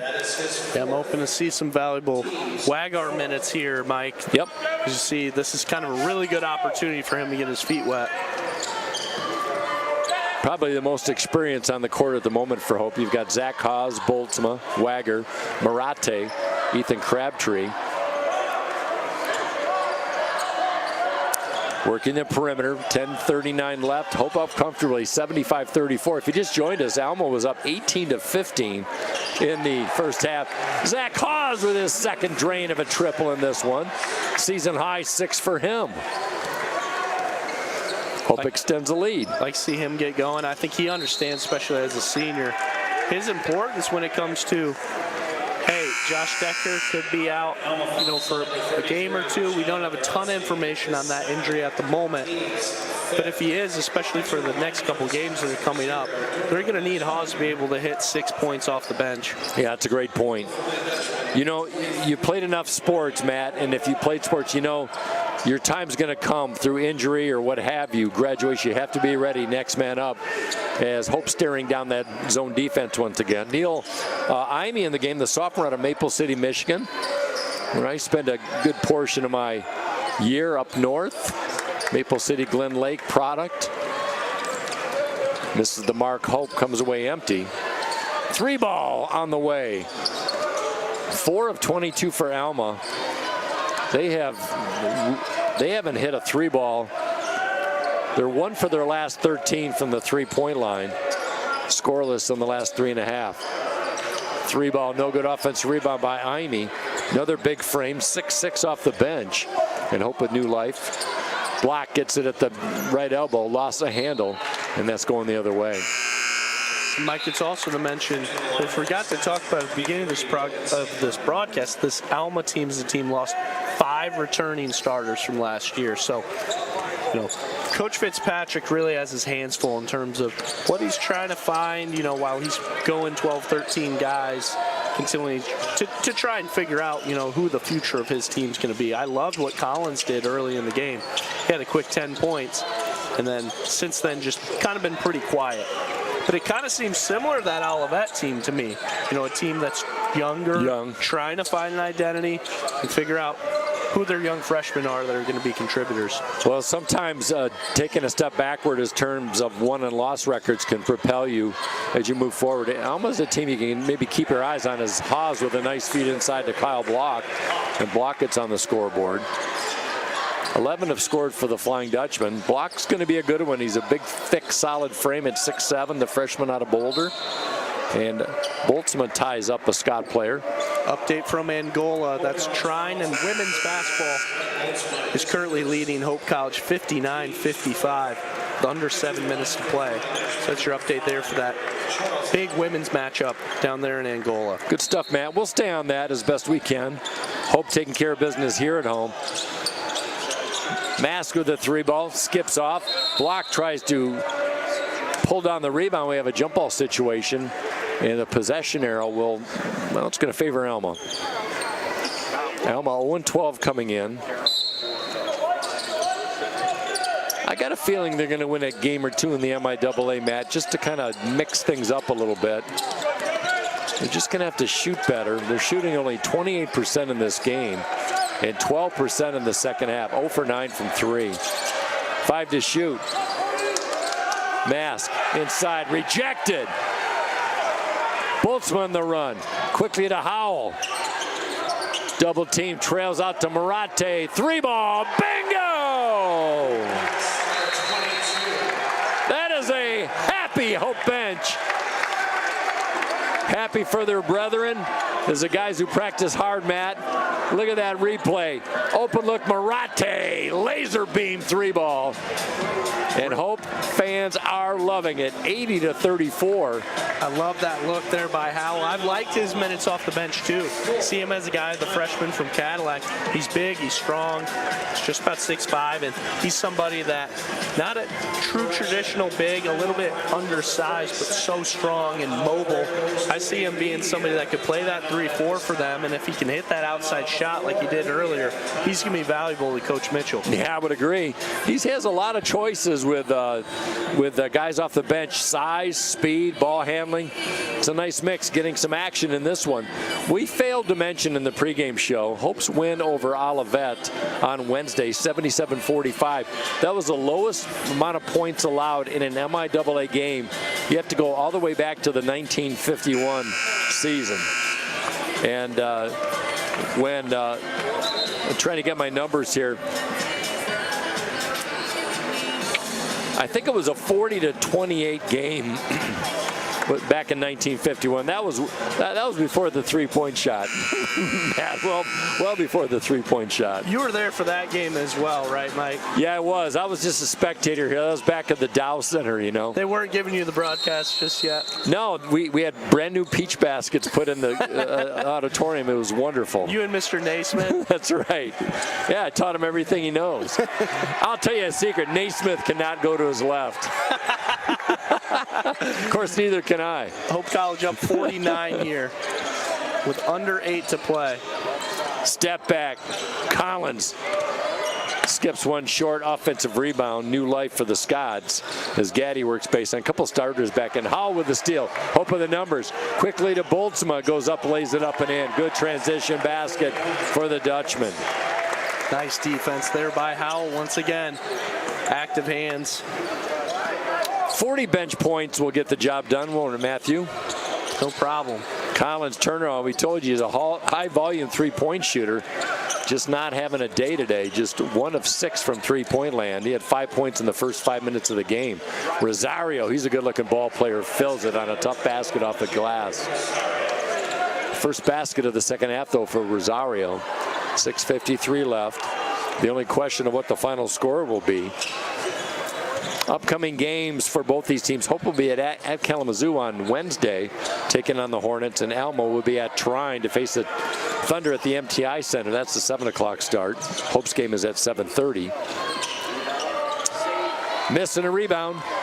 Marate will settle things down. I caught a few of his games, Matt, the JV games. Good looking shot, good floor leader. And I got to comment on the shoes, the purple and white. Oh, now I got you thinking about shoes. It's all I was trying to figure out which ones those were, if they were Kobe Venoms or. Well, they're purple and white.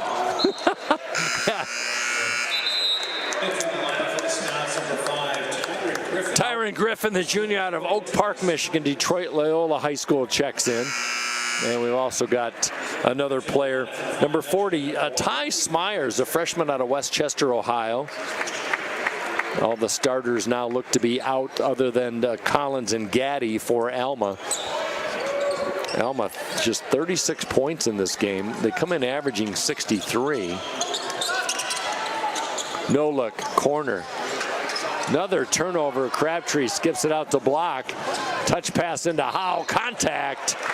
No good, but going to the line is Hope College. And an update, Mike, from Olivet, Michigan. Got it. Olivet just about hanging around with Trine, but down 14 here with 8 to play. So Trine in control, Olivet doing everything they can to try and claw back in that one.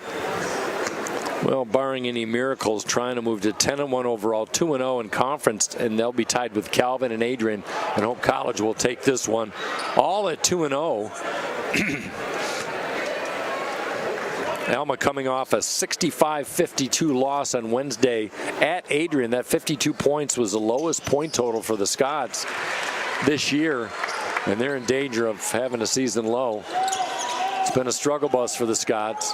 Just 26% shooting, 0 of 14 from three-ball land in the second half, and 4 of 28 overall. That's a season low for them. Came out with good energy, hit a couple shots, just couldn't sustain it. Good look. Griffin with a sidewinder. Can't connect. Crabtree will walk it over the timeline, lobs it near side. Feet inside to the big man block. Going to try and muscle one up. No good. We've got a whistle and a jump ball, and that will favor Hope. They'll stay it off to our left. It's nice to see the senior Crabtree out there. You bet. Able to come back from some injuries here in his career. He's been effective. You know, he'll play a few minutes with that starting rotation as well. Be able to come in, control the ball, control things, and like I said, I mean, I see a lot of guys here that can be productive for Hope, especially in a time when, like we've said, they're missing Rigg, they're missing Decker, they're missing Carlson, and they didn't really skip a beat. No, they haven't, and they're going to need that depth at times. And you know, you talk about a guy like Ethan Crabtree. He came in with a lot of potential from Coldwater, but had a season-ending knee injury. He's still only a junior, but if he could be healthy, you know, he's been around long enough. He's a team leader. If not a captain, then definitely a team leader. This Hope College teammate, the team never ceases to amaze. Good move down low by Boltzma as he muscles it up on a little hesitation. But Hope College has been a home wrecker the last 3 years. They've won 3 straight MIAA tournaments when they were heavily favored not to win those. And then you just keep churning out championships. 88-36, 4:38 left. Crabtree weasels the one inside the block, and the finish. Everybody getting in the act. Neil Ime is the only player along with Eli Schichtel who has not scored that has played today for Hope. There it breaks the bleeding. Timeout. We'll take a timeout. Alma's first basket in quite a while, but Hope leads 90-38. We'll be back on the Hope Sports Network. It's no secret. The best way to learn about Hope College is to spend time on our campus. The Hope admissions team invites you to a personalized visit experience you won't forget. Located in downtown Holland, Michigan, our historic campus is close to shopping and dining and just 10 minutes from Lake Michigan. We invite you to check out our campus tour options or sign up for an online tour with the Hope admissions office. There's never been a better time to see Hope College. Visit us at hope.edu/admissions. Back at Voss Fieldhouse, Matt Wayner and Mike Coleman, 90-38. It's the Hope College lead as we've given you updates around the MIAA and around with D3Hoops.com. Mike, this has been a great game here for Hope College and quite a big crowd here, you know, as we've seen Hope as they're starting to get a few more fans here and here for these home games as we head into MIAA play. Cannot wait, of course, for the rivalry game. You and I will be on that call January 22nd, 7:30 p.m., and I can't wait for that one. It'll be a nice one, that's for sure. Hope has had Calvin's number over the last couple of years when I think on paper maybe Calvin a little more of a talented basketball team, but obviously, like we talked about earlier, playing without Jalen Overway, the All-American for Calvin, but Hope has always had a way of neutralizing Overway. But Calvin's still with a lot of weapons like Ekegeze and Bernardo. Just playing a little smaller ball. Crabtree lost the handle. Hope has kind of been their kryptonite. They just, Coach Mitchell figured out something defensively, being able to stop Overway. We'll see if they're able to make an adjustment on the other end. Things for that matchup. Good move. Spin move by Rodic. Hope still working hard defensively, and how about that? Ime with a nice poke away. Put back by St. Martin, no good, and Ime falls awkwardly. He's all right. My goodness, he landed oddly on that left leg. And the putback is good, 90-40. This is a season high, 90 points for Hope College with 3:27 left. Block trying to get some pace down low, trying to muscle, kicks it out to Boltzmann. Will run the offense with 13 to shoot. 3 ball on the way. Boltzmann knocks it down. Ha. Well, for Brett Boltzmann, that's a career high 7 points. Took a high screen from Kyle Block and buries a tray. The 11th 3 ball of the day for Hope, 55%. Wonderful numbers, 60.7% for Hope College. That would be a season high if that is sustainable. They had 55% in the win over Ohio Wesleyan.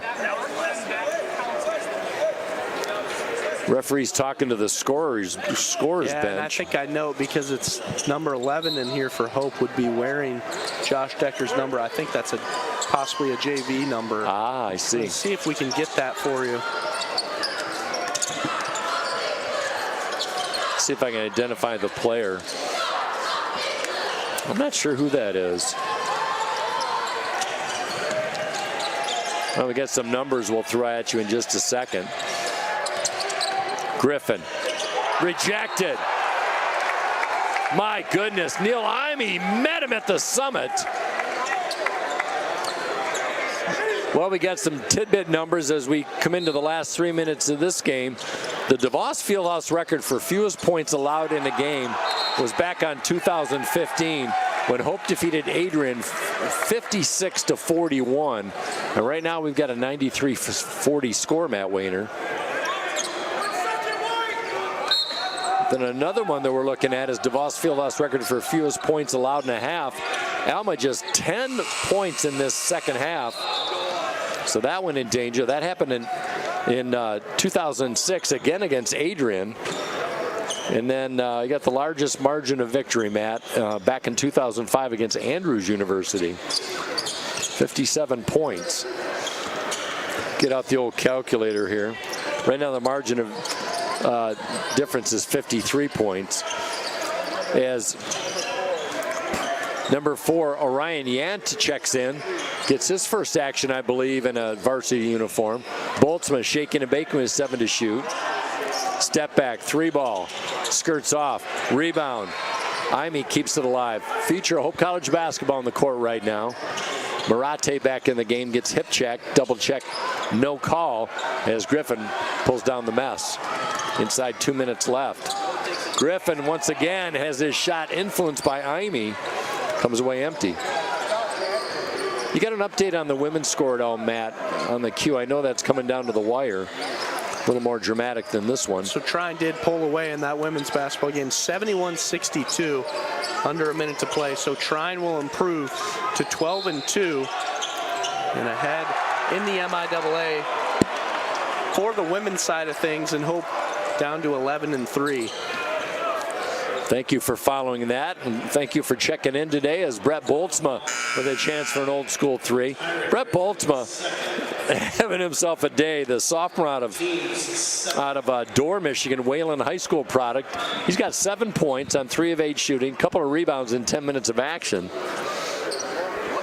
And that women's team, Mike, they're going to be on the road for a while. They are at Kalamazoo College next Wednesday, at Alma next Saturday, and then you and I will be on the call right before the Hope-Calvin rivalry game for the men's side The women will be taking on Adrian at 5:30 right before that, so it will be a packed house. That will be a pretty fun night for both teams. Yeah, 2 for the price of 1. Hope you can join us for that. Our next broadcast will be a week from today as Hope College takes on the Adrian Bulldogs, who maybe a little mini upset today on the road at Albion. They defeated the Britons. Now stand at 2-0. Well, we'll see them soon enough. Hope to be on the road Wednesday against Kalamazoo, the Hornets. Talked to Josh Decker, Kalamazoo College transfer, who's out with a knee issue. He said, there's no way I'm missing that game. His buddies dressed up with a No Decker t-shirt. Follow through and 1. Charles Howell. Ha. Boy, Hope just having one of those fun games you get every once in a while.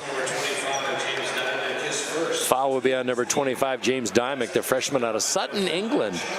City of London Academy Southwark Pride prep school. I wonder if they call that CLASP for short. Howells rims one off. Then we got a whistle and a push off. Orion Yant with the push off. Major malfeasance for the freshman. Love to know the story of how he found himself from Sutton, England to middle of Michigan and Alma. I'm sure there's a great story there. It's everybody has a story, that's for sure. In the game is Kyler Chavanek, the junior out of St. Louis, Michigan, Breckenridge High School. And Ty Smyers gets his first basket, freshman out of Westchester, Ohio. Yeah, Alma's spread out a little bit. Plainfield, Illinois, Fort Myers, Florida, Haley, Idaho. We haven't seen Corbin Heitzman, who normally gets the start, but he is not dressed today. So they're missing his 7 points a game. That's going to stay with Hope with 25.7 seconds remaining. Hope College season high 95 points. So off the bench here, Mike, looking at that stat sheet, Newhouse added a nice 10 points on the bench and a couple of rebounds. And he really was the one to me that just in 12 minutes of play, how much he was able to impact that in the middle of the game as they started to pull away. Yeah, they did. Yeah, there was a bit of a struggle for Hope. Not so much shooting per se, just some early turnovers, couldn't get into rhythm. On the way, that will be a shot clock violation. But Hope was 63% shooting in the first half, 58% from 3 in the first 20 minutes, and they picked up right where they left off, Matt. 53% shooting in this second half and 5 of 9 from deep. Both season highs, so they stick. Alma with 3 straight baskets. Still will have their season low as Hope College would just walk it off. Mike Fitzpatrick and Greg Mitchell will shake hands. Coaches and players, they'll meet again.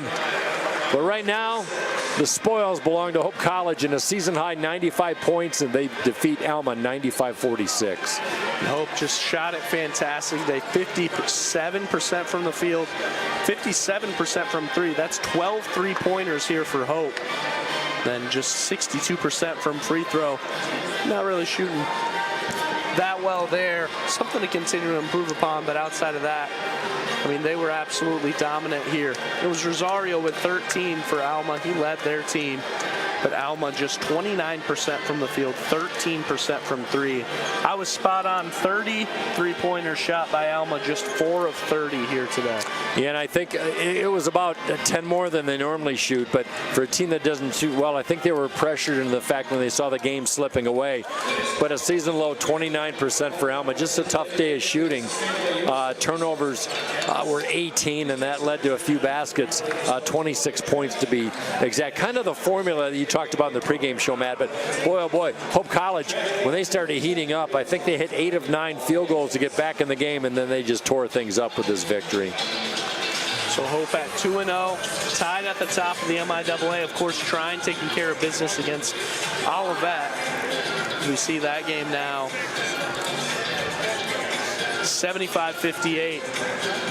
Under 2 minutes to play, so that one's just about wrapped up. Trying at 2-0, Hope at 2-0, Calvin at 2-0. Now Adrian at 2-0. Well, we'll see Calvin and Trine in a couple of weeks, but they have to take care of business next week, do Hope, as they're at Kalamazoo on Wednesday and then here against Adrian on Saturday. But looking at the individual numbers, we talked about 57% shooting season high, 57% from deep a season high. And I'm looking at those 12 three-pointers, Matt Wayner. That is a season high for Hope College. no surprising when you shoot that hot. But Marcus Warman, how about the first half? Marcus Warman kind of set the table for Hope with those 11 first half points. And him with 14, Mike, we said he's going to be the guy. If he starts to be more in that 14-15 range, it's going to be huge for Hope as they start to, I'd like to see them really dial in that two-man game between Werman and Quillen. If they get that going, I think they're going to be a force to be reckoned with. Well, we got a lot of MIAA basketball. Good start. Every game that you win is one less that you have to play, and Hope College beating the teams they need to beat. And before we go, a lot of props to the bench today. We had Simon Newhouse with 10 points, Brett Boltzmann with a career-high 7. Zach Hawes, you talked about him early on, if he can hit a couple threes in this game off the bench, and he certainly did, Matt, as he was 2 for 2 from deep in his 11 minutes. Charles Howell with a career-high 8 points as well. Well, I'll give you the last word, Matthew. I think that'll do it for us here. 95-46, that's the Hope College victory. And what a fantastic game they played here at DeVos Fieldhouse. So you and I, we will be back next Saturday, is that correct? Right? It's a 3 o'clock tip. We'll be on a couple minutes before. Hope I don't come late for you. No. Yeah, you know, the talent just rolls in when it wants to roll in. So Matt just kind of goes in, rolls everything out, and he's good to go. So, but no, Matt, always a pleasure calling with you. And I want to give a shout out to Casey Rutledge, who filled in on Wednesday night. One of the best in the business, Casey Rutledge, doing the color with Matt on Wednesday, helping Hope College to a victory. Hope has now won 4 of 5, and they move over the 500 mark. They're at 7-6 on the year. So a good victory today, 95-46. Want to thank our broadcasting crew today, and also want to give a big shout out to Alan Babb with some nice tidbits of information, as he always delivers, the sports information director here at Hope College. For Matt Wayner, I'm Mike Coleman saying so long in this Saturday, as the clouds have come in, but we had some brilliant sunshine the majority of the game, peeking in across the way, and Hope wins by a score of 95-46. Thanks for listening and watching, everybody. We'll see you next time on the Hope Sports Network.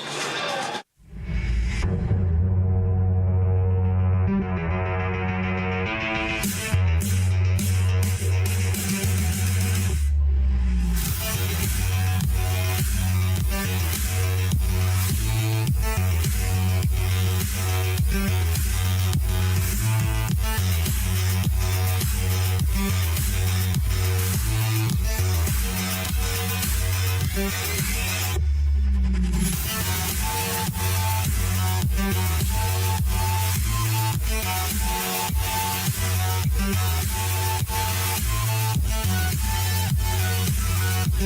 you.